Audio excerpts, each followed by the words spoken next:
मैंने तो सोच के भी हंसा गया अल्लाह। 8 बजे पीटीआई, 10 बजे पीटीआई, सुबह मॉर्निंग शो पे पीटीआई, ड्रामों में पीटीआई, कॉन्सर्ट्स में पीटीआई, फुल कवरेज पीटीआई। जैसे कासिम मुनीर, उनको गार्ड ऑफ ऑनर मिलता है, क्वीन ऑफ इंग्लैंड देती है, बल्कि किंग सॉरी किंग चार्ल्स देते हैं। वहाँ जाके वो जनाब इतनी हाई प्रोफाइल की नोट स्पीच दे के आ रहे हैं। ये देखो मुझे तो पीटीआई नजर आ रहा है। एंड आई मस्ट से कि I think hats off to PTI. मैं कहती हूँ पीटीआई सोशल मीडिया को अप्रिशिएट करना चाहिए। आपकी बर्बादी ही हो सकती है। मुझे पता है आप ही थे वो।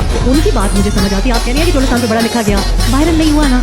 नहीं, मैंने देखा, इसका मतलब आप लोग फेल हो गए। आप भी टैंक का मुकाबला नेल पेपर के चाकू के साथ करने हैं। सब बेड़ा तब आ गया ना अपने बात से आ गया ना सवाल है।